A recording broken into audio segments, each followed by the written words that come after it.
Assalamualaikum warahmatullahi wabarakatuh. Halo teman-teman semua, bertemu lagi di kelas Akang Dosen kali ini. Semoga teman-teman semua dalam keadaan sehat walafiat, amin. Pada pertemuan kali ini kita akan membahas tentang Pancasila sebagai paradigma kehidupan bermasyarakat, bernegara, dan berbangsa. Pengertian paradigma. Paradigma adalah kerangka berpikir, pola, atau cara pandang yang digunakan untuk memahami, menjelaskan, dan menafsirkan suatu fenomena atau realitas. Paradigma mencakup sekumpulan keyakinan, nilai, dan asumsi dasar yang menjadi acuan dalam melihat dunia atau memecahkan suatu masalah. Dalam konteks tertentu, paradigma juga dapat diartikan sebagai model atau pola teori yang digunakan dalam penelitian atau ilmu pengetahuan. Pengertian paradigma menurut para tokoh. 1.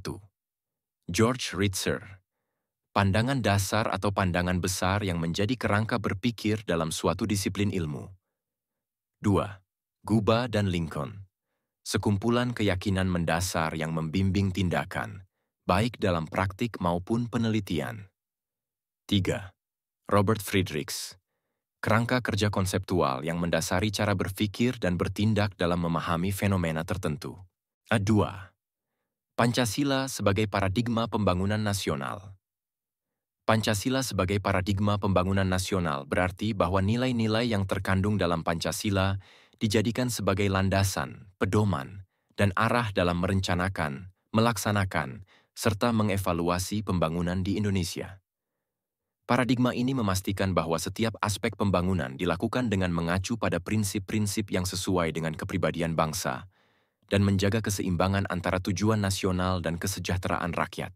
Ekonomi. 1. Mengembangkan ekonomi berbasis gotong royong, koperasi, yang mencerminkan nilai-nilai kekeluargaan. 2. Mengedepankan keseimbangan antara sektor swasta, negara, dan rakyat kecil. Pendidikan. 1.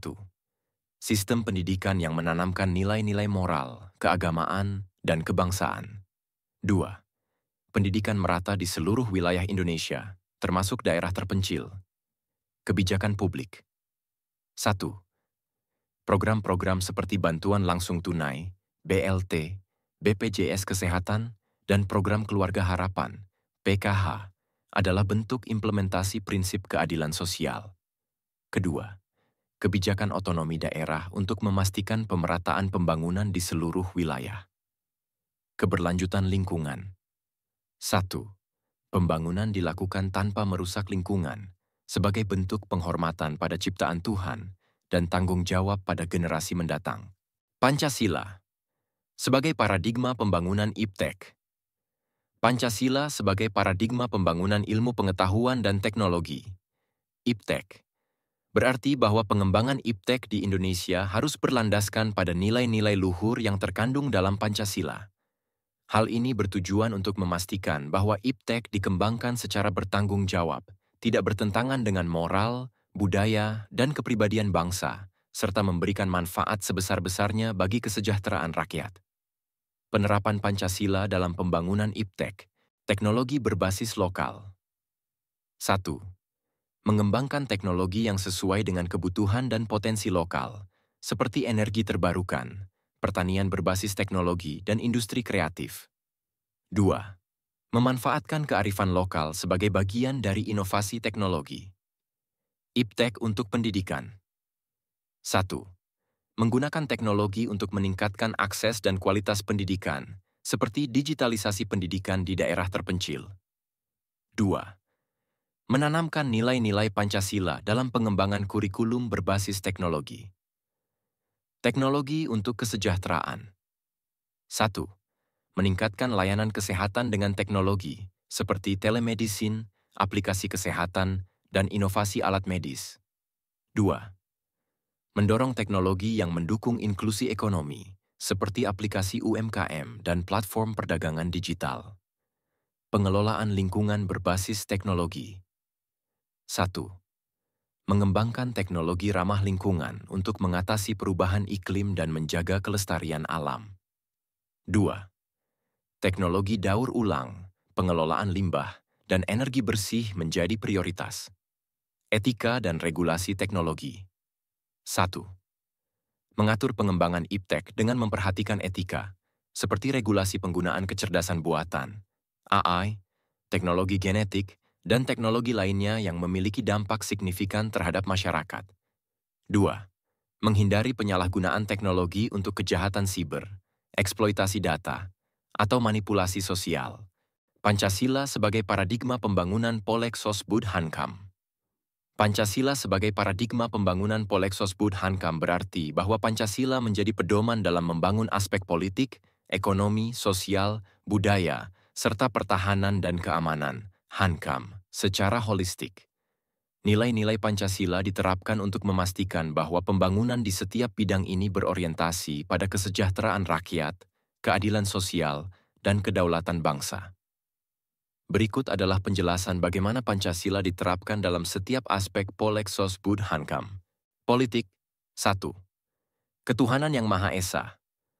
Politik nasional harus menghormati keberagaman agama dan kepercayaan, serta mengedepankan moralitas dalam proses politik. 2. Kemanusiaan yang adil dan beradab. Sistem politik harus mengutamakan keadilan dan menghormati hak asasi manusia. 3. Persatuan Indonesia. Politik bertujuan memperkuat persatuan bangsa dan menghindari perpecahan akibat perbedaan pandangan politik. 4. Kerakyatan yang dipimpin oleh hikmat kebijaksanaan dalam permusyawaratan perwakilan. Proses pengambilan keputusan politik dilakukan secara demokratis, melalui musyawarah untuk mufakat. Kelima, keadilan sosial bagi seluruh rakyat Indonesia. Kebijakan politik harus menjamin kesejahteraan dan perlakuan yang adil bagi seluruh rakyat. Contoh implementasi politik. 1. Pelaksanaan demokrasi Pancasila yang menempatkan rakyat sebagai pusat kekuasaan. 2. Pemilu yang bebas, jujur, dan adil untuk menjaga hak politik setiap warga negara. 3. Pemberantasan korupsi untuk menciptakan pemerintahan yang bersih dan adil. Ekonomi. 1. Ketuhanan yang Maha Esa. Aktivitas ekonomi harus bermoral dan tidak bertentangan dengan nilai agama. 2. Kemanusiaan yang adil dan beradab. Ekonomi harus memperhatikan kesejahteraan seluruh rakyat dan menghindari eksploitasi. 3. Persatuan Indonesia. Ekonomi nasional bertujuan memperkuat kedaulatan ekonomi dan mengurangi kesenjangan antar daerah. Keempat, kerakyatan yang dipimpin oleh hikmat kebijaksanaan dalam permusyawaratan perwakilan. Sistem ekonomi harus melibatkan masyarakat dalam perencanaan dan pelaksanaan kebijakan ekonomi. Kelima, keadilan sosial bagi seluruh rakyat Indonesia. Distribusi hasil pembangunan ekonomi dilakukan secara adil dan merata. Contoh implementasi ekonomi. 1. Pembangunan koperasi sebagai bentuk ekonomi kerakyatan. 2. Mengutamakan kemandirian ekonomi nasional melalui pengembangan UMKM dan teknologi lokal. 3. Pengelolaan sumber daya alam secara berkelanjutan untuk kesejahteraan rakyat. Sosial. 1. Ketuhanan yang Maha Esa. Masyarakat harus menjunjung tinggi nilai-nilai agama dalam kehidupan sosial. 2. Kemanusiaan yang adil dan beradab, membangun masyarakat yang peduli, toleran, dan menghormati hak asasi manusia. 3. Persatuan Indonesia, mengutamakan harmoni sosial di tengah keberagaman suku, agama, dan budaya. 4. Kerakyatan yang dipimpin oleh hikmat kebijaksanaan dalam permusyawaratan perwakilan.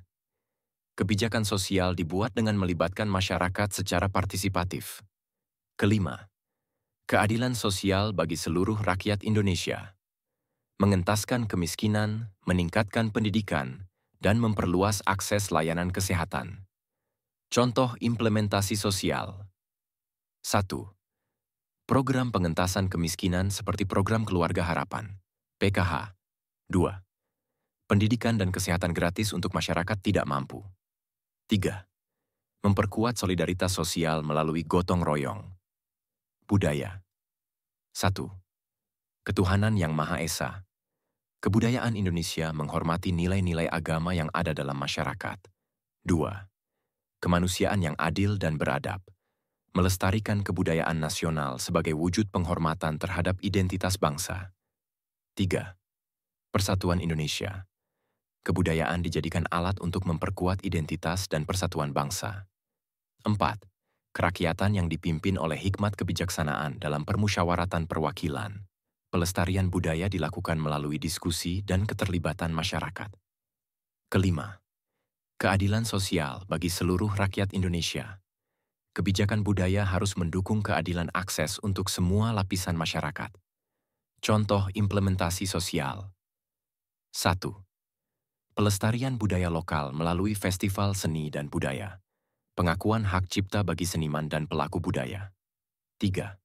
Pengembangan pariwisata berbasis budaya. Pertahanan dan keamanan. Hankam. 1. Ketuhanan yang Maha Esa. Sistem pertahanan dan keamanan yang menghormati nilai-nilai agama dan moralitas. 2. Kemanusiaan yang adil dan beradab. Menghindari tindakan represif yang melanggar hak asasi manusia dalam menjaga keamanan. 3. Persatuan Indonesia. Pertahanan dan keamanan bertujuan melindungi kedaulatan dan integritas wilayah Indonesia. Keempat, kerakyatan yang dipimpin oleh hikmat kebijaksanaan dalam permusyawaratan perwakilan. Keputusan strategis dalam bidang Hankam dibuat secara demokratis dengan melibatkan masyarakat. 5. Keadilan sosial bagi seluruh rakyat Indonesia. Sistem pertahanan melibatkan semua elemen masyarakat melalui konsep pertahanan rakyat semesta. Contoh implementasi pertahanan dan keamanan. 1. Sistem pertahanan rakyat semesta, HANRATA, yang melibatkan masyarakat dalam menjaga keamanan negara. Operasi keamanan yang berfokus pada pendekatan humanis, bukan kekerasan. 3. Mengembangkan teknologi pertahanan dalam negeri untuk mendukung kemandirian nasional. Pancasila sebagai paradigma reformasi. Pancasila sebagai paradigma reformasi berarti bahwa nilai-nilai luhur dalam Pancasila dijadikan landasan dan arah untuk melaksanakan perubahan di berbagai bidang kehidupan bangsa. Reformasi yang berlandaskan Pancasila memastikan bahwa perubahan dilakukan secara berkeadilan, demokratis, dan tetap menjaga keutuhan serta identitas bangsa Indonesia. Makna Pancasila sebagai paradigma reformasi-reformasi adalah upaya untuk memperbaiki tatanan kehidupan yang tidak sesuai dengan cita-cita dan nilai-nilai dasar bangsa. Dalam hal ini, Pancasila menjadi pedoman agar reformasi tidak keluar dari nilai-nilai fundamental yang menjadi dasar negara Indonesia. Peran nilai Pancasila dalam reformasi. Ketuhanan yang Maha Esa. 1. Reformasi dilakukan dengan menghormati kebebasan beragama dan menjunjung tinggi nilai-nilai keagamaan. 2. Memastikan perubahan tidak menghilangkan moralitas dan spiritualitas bangsa. 3. Mengutamakan harmoni antaragama dalam proses perubahan. Kemanusiaan yang adil dan beradab. 1. Reformasi menempatkan hak asasi manusia sebagai prioritas utama. 2. Mencegah praktik-praktik yang melanggar keadilan, seperti korupsi, kolusi, dan nepotisme, KKN. 3. Mengutamakan penghormatan terhadap martabat manusia dalam setiap kebijakan reformasi. Persatuan Indonesia 1. Reformasi bertujuan memperkuat integrasi nasional dan menghindari konflik yang dapat memecah belah bangsa. 2. Menjaga keseimbangan antara keberagaman dan persatuan dalam perubahan sosial, politik, dan ekonomi. 3. Menolak ideologi atau paham yang dapat mengancam keutuhan bangsa. Kerakyatan yang dipimpin oleh hikmat kebijaksanaan dalam permusyawaratan perwakilan. 1. Reformasi harus melibatkan partisipasi masyarakat dalam pengambilan keputusan. 2. Mendorong demokrasi yang sehat, transparan, dan akuntabel. 3. Memastikan lembaga perwakilan rakyat menjalankan fungsi legislatif dengan bijaksana dan sesuai aspirasi rakyat. Keadilan sosial bagi seluruh rakyat Indonesia. 1. Reformasi bertujuan untuk menciptakan pemerataan kesejahteraan dan mengurangi kesenjangan sosial. 2. Memastikan pembangunan ekonomi dan sosial yang inklusif bagi seluruh rakyat. 3. Menciptakan sistem hukum dan kebijakan yang adil untuk semua kalangan. Reformasi berbasis Pancasila. Tantangan dan solusi. Tantangan 1. Adanya konflik kepentingan dalam proses reformasi yang tidak sesuai dengan nilai-nilai Pancasila. 2. Ancaman terhadap integritas nasional akibat gerakan separatis atau radikalisme. 3. Ketimpangan dalam distribusi hasil reformasi di berbagai daerah. Solusi 1. Memperkuat pendidikan karakter berbasis Pancasila untuk menciptakan generasi yang berintegritas. 2. Mendorong kolaborasi antara pemerintah, masyarakat, dan swasta untuk memastikan keberhasilan reformasi. 3. Menegakkan hukum secara adil tanpa pandang bulu untuk memperkuat kepercayaan masyarakat. Sebagai paradigma kehidupan bermasyarakat, berbangsa, dan bernegara, Pancasila menjadi pedoman utama dalam menjalani kehidupan secara adil, harmonis, dan seimbang. Nilai-nilai Pancasila membantu masyarakat Indonesia untuk hidup berdampingan dalam keberagaman, menjaga persatuan bangsa, dan memastikan bahwa negara berjalan sesuai dengan cita-cita luhur kemerdekaan Indonesia, yaitu menciptakan kehidupan yang adil, makmur, dan harmonis. Semoga materi yang telah disampaikan dapat difahami dan mendatangkan manfaat untuk kita semua. Sampai jumpa di materi akang dosen yang lainnya. Terima kasih. Wassalamualaikum warahmatullahi wabarakatuh.